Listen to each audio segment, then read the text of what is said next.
ಇಂದು ಹಾವೇರಿಯಲ್ಲಿ ಮಾಜಿ ಸಿಎಂ ಬಸವರಾಜ ಬೊಮ್ಮಾಯಿ ನಾಮಪತ್ರವನ್ನ ಸಲ್ಲಿಕೆ ಮಾಡಲಿದ್ದಾರೆ. ಹಾವೇರಿಯ ಲೋಕಸಭಾ ಕ್ಷೇತ್ರದ ಅಭ್ಯರ್ಥಿಯಾಗಿದ್ದಾರೆ ಬಸವರಾಜ ಬೊಮ್ಮಾಯಿ. ಇವತ್ತು ಸಾಂಕೇತಿಕವಾಗಿ ನಾಮಪತ್ರವನ್ನ ಸಲ್ಲಿಕೆ ಮಾಡಲಿದ್ದಾರೆ ಮಾಜಿ ಸಿಎಂ. ಹಾವೇರಿ ಡಿಸಿ ಕಚೇರಿಯಲ್ಲಿ ನಾಮಪತ್ರ ಸಲ್ಲಿಕೆ ಮಾಡಲಿದ್ದಾರೆ. ಇನ್ನು ಬೆಳಗ್ಗೆ 11ರಿಂದ 1 ಗಂಟೆಯೊಳಗೆ ನಾಮಿನೇಷನ್ ಮಾಡಲಿದ್ದಾರೆ ಅನ್ನೋ ಮಾಹಿತಿ ಕೂಡ ಲಭ್ಯವಾಗಿದೆ. ಹಾವೇರಿ ಲೋಕಸಭಾ ಕ್ಷೇತ್ರದ ಬಿಜೆಪಿ ಅಭ್ಯರ್ಥಿ ಬಸವರಾಜ ಬೊಮ್ಮಾಯಿ ಇವತ್ತು ಸಾಂಕೇತಿಕವಾಗಿ ನಾಮಪತ್ರವನ್ನ ಸಲ್ಲಿಕೆ ಮಾಡಲಿದ್ದಾರೆ. ಹಾವೇರಿಯ ಡಿಸಿ ಕಚೇರಿಯಲ್ಲಿ ಬೆಳಗ್ಗೆ 11ರಿಂದ 1 ಗಂಟೆ ಒಳಗೆ ನಾಮಪತ್ರ ಸಲ್ಲಿಕೆಯನ್ನ ಮಾಡಲಿದ್ದಾರೆ. ಇನ್ನು ಮತ್ತೆ ಇದೇ ಏಪ್ರಿಲ್ 19ರಂದು ಮತ್ತೊಮ್ಮೆ ನಾಮಪತ್ರ ಸಲ್ಲಿಕೆಯನ್ನ ಮಾಡಲಿದ್ದಾರೆ ಅನ್ನೋ ಮಾಹಿತಿ ಕೂಡ ಸಿಕ್ಕಿದೆ. ಆ ದಿನ ಬೃಹತ್ ರೋಡ್ ಶೋ ಮೂಲಕ ತೆರಳಿ ಮತ್ತೊಮ್ಮೆ ನಾಮಪತ್ರವನ್ನ ಸಲ್ಲಿಸಲಿದ್ದಾರೆ.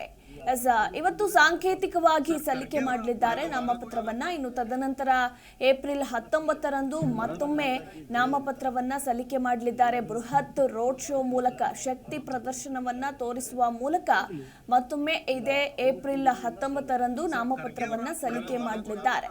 ಇನ್ನು ಏಪ್ರಿಲ್ 19 ನಾಮಪತ್ರ ಸಲ್ಲಿಕೆಗೆ ಕೊನೆಯ ದಿನ ಕೂಡ ಹೌದು ಅಂತಾನೆ ಹೇಳಬಹುದು. ಒಂದು ಕಡೆ ಹಾವೇರಿಯಲ್ಲಿ ಶತಾಯಗತಾಯ ಗೆಲ್ಲಲೇಬೇಕು ಅಂತ ಬಸವರಾಜ ಬೊಮ್ಮಾಯಿ ಇನ್ನಿಲ್ಲದ ಕಸರತ್ತುಗಳನ್ನ ನಡೆಸುತ್ತಿದ್ದಾರೆ ಅಂತಾನೆ ಹೇಳಬಹುದು. ಹಾವೇರಿ ಲೋಕಸಭಾ ಕ್ಷೇತ್ರದ ಬಿಜೆಪಿ ಅಭ್ಯರ್ಥಿಯಾಗಿದ್ದಾರೆ ಮಾಜಿ ಸಿಎಂ ಬಸವರಾಜ ಬೊಮ್ಮಾಯಿ. ಗೆಲ್ಲೋದಕ್ಕೆ ನಾನಾ ರಣತಂತ್ರಗಳನ್ನ ಕೂಡ ರೂಪಿಸ್ತಾ ಇದ್ದಾರೆ. ಇದರ ನಡುವೆ ಇವತ್ತು ನಾಮಪತ್ರವನ್ನ ಸಾಂಕೇತಿಕವಾಗಿ ಇವತ್ತು ನಾಮಪತ್ರವನ್ನ ಸಲ್ಲಿಕೆ ಮಾಡಲಿದ್ದಾರೆ. ಬೆಳಗ್ಗೆ 11ರಿಂದ 1 ಗಂಟೆವರೆಗೆ ನಾಮಪತ್ರವನ್ನ ಸಲ್ಲಿಕೆ ಮಾಡಲಿದ್ದಾರೆ. ಅಷ್ಟರೊಳಗಡೆ ಅನ್ನೋ ಮಾಹಿತಿ ಕೂಡ ಸಿಕ್ಕಿದೆ. ಅವರು ಕೂಗಿದರೆ ಇನ್ನ ಸ್ವಾಗತ.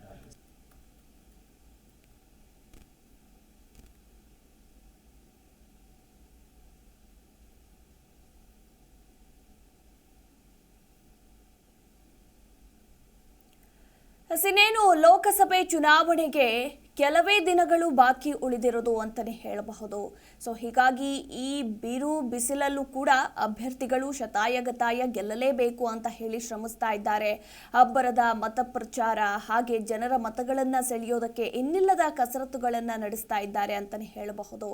ಇದರ ನಡುವೆ ನಿನ್ನೆ ಅಷ್ಟೇ ರಾಜ್ಯಕ್ಕೆ ಮೋದಿ ಕೂಡ ಎಂಟ್ರಿ ಕೊಟ್ಟಿದ್ರು. NDA ಅಭ್ಯರ್ಥಿಗಳ ಪರವಾಗಿ ಅಬ್ಬರದ ಮತ ಪ್ರಚಾರವನ್ನ ಮಾಡಿದ್ರು. ಮಂಗಳೂರು ಹಾಗೆ ಮೈಸೂರು ಭಾಗದ ಅಭ್ಯರ್ಥಿಗಳ ಪರವಾಗಿ ಸಮಾವೇಶದಲ್ಲಿ ಭಾಗಿಯಾಗೋದ್ರ ಮೂಲಕ ರೋಡ್ ಶೋ ನಡೆಸೋದ್ರ ಮೂಲಕ ಅಭ್ಯರ್ಥಿಗಳ ಕೈ ಬಲಪಡಿಸಿದ್ರು ಅಂತಾನೆ ಹೇಳಬಹುದು.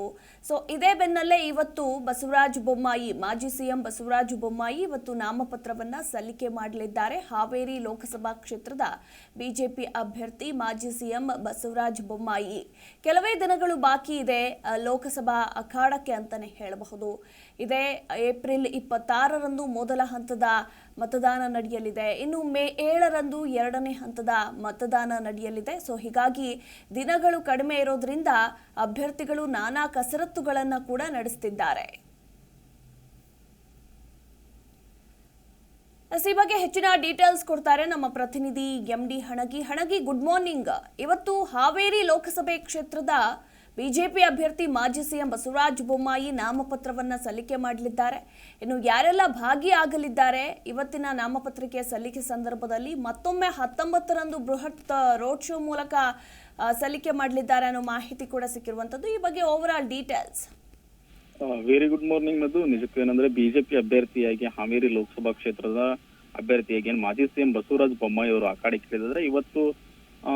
ಇವತ್ತು ನಾಮಪತ್ರವನ್ನ ಸಾಂಕೇತಿಕವಾಗಿ ಮಾಜಿ ಸಿಎಂ ಬಸವರಾಜ ಬೊಮ್ಮಾಯಿ ಅವರು ಸಲ್ಲಿಸ್ತಾರೆ. ಜೊತೆಗೆ ಇವತ್ತೇನಂದ್ರೆ ಬೆಳಗ್ಗೆ 11ರಿಂದ 1 ಗಂಟೆ ಒಳಗೆ ನಾಮಪತ್ರ ಸಲ್ಲಿಕೆ ಮಾಡ್ತಾರೆ ಅನ್ನುವಂತ ಮಾಹಿತಿ ಇದೆ. ಜೊತೆಗೆ ಅಂದ್ರೆ ಈ ಸಂದರ್ಭದಲ್ಲಿ ಇಲ್ಲಿರ್ತಕ್ಕಂಥ ಅಂದ್ರೆ ಹಾವೇರಿ ಲೋಕಸಭಾ ಕ್ಷೇತ್ರದ ವ್ಯಾಪ್ತಿಯಲ್ಲಿ ಇರತಕ್ಕಂತಹ ಸ್ಥಳೀಯ ನಾಯಕರು ಜೊತೆಗೆ ಬಸವರಾಜ ಬೊಮ್ಮಾಯಿ ಅವರಿಗೆ ಸಾಥ್ ಕೊಡಲಿದ್ದಾರೆ. ಜೊತೆಗೆ ಏನಂದ್ರೆ ಇದಾದ ನಂತರ ಏಪ್ರಿಲ್ 19ರಂದು ಮತ್ತೊಮ್ಮೆ ಬಸವರಾಜ ಬೊಮ್ಮಾಯಿ ಅವರು ನಾಮಪತ್ರ ಸಲ್ಲಿಕೆ ಮಾಡಲಿದ್ದಾರೆ. ಅಂದಿನ ದಿನ ಅಂದ್ರೆ ಏಪ್ರಿಲ್ 19ರಂದು ಬೃಹತ್ ಆದಂತ ಒಂದು ಬಿಜೆಪಿಯ ಒಂದು ಶಕ್ತಿ ಪ್ರದರ್ಶನ ಮಾಡ್ತಾರೆ. ಶಕ್ತಿ ಪ್ರದರ್ಶನ ಜೊತೆಗೆ ಅಂದ್ರೆ ಸ್ಥಳೀಯ ನಾಯಕರು ಜೊತೆಗೆ ರಾಜ್ಯದಲ್ಲಿರ್ತಕ್ಕಂತಹ ಬಿಜೆಪಿ ನಾಯಕರನ್ನ ಒಗ್ಗೂಡಿಸಿಕೊಂಡು ಜೊತೆಗೆ ಬೃಹತ್ ಆದಂತಹ ಒಂದು ಸಮಾವೇಶ ಜೊತೆಗೆ ಏನಂದ್ರೆ ರೋಡ್ ಶೋ ಮಾಡೋದ್ರ ಮೂಲಕ ಅಲ್ಲೇನಂದ್ರೆ ಬಿಜೆಪಿಯ ಶಕ್ತಿ ಪ್ರದರ್ಶನ ಮಾಡೋದ್ರ ಜೊತೆಗೆ ಏಪ್ರಿಲ್ 19ರಂದು ನಾಮಪತ್ರ ಸಲ್ಲಿಕೆ ಮಾಡಿದ್ದಾರೆ. ಜೊತೆಗೆ ಈ ಬಾರಿ ಹಾವೇರಿ ಲೋಕಸಭಾ ಗೆಲ್ಲಲೇಬೇಕು ಅನ್ನುವಂತ ಒಂದು ಕೊಂಕ ಕೊಟ್ಟು ಏನಂದ್ರೆ ಇವತ್ತು ಬಸವರಾಜ ಬೊಮ್ಮಾಯಿ ಅವರು ಅಖಾಡಕ್ಕೆ ಇಳಿದಾರೆ. ಜೊತೆಗೆ ಏನಂದ್ರೆ ಈ ಬಾರಿ ಮತ್ತೆ ಸತತವಾಗಿ 4ನೇ ಬಾರಿ ಜಯ ಕಳಿಸ್ಬೇಕು ಅನ್ನುವಂತ ರೀತಿಯಲ್ಲಿ ಎಲ್ಲ ರೀತಿಯಂತ ಕಸರತ್ತು ಮಾಡ್ತಾ ಇದ್ದಾರೆ. ಈ ಹಿನ್ನೆಲೆಯಲ್ಲಿ ಇವತ್ತೇ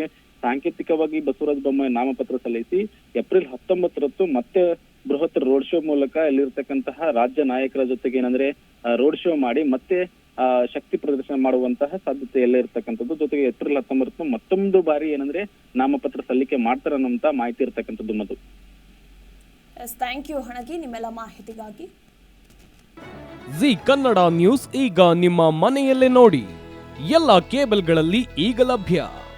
ಸನ್ direct 292, Jio TV 1334, U digital 162, city cable 51, GTPL 17, Abhishek cables 821, rock line telecommunication 51, Shri Basaveshwara number 60, Vinayaka digital number 53, in digital number 896ರಲ್ಲಿ. ನಿಮ್ಮಿಷ್ಟದ ಜಿ ಕನ್ನಡ ನ್ಯೂಸ್ ನೋಡಿ ಆನಂದಿಸಿ.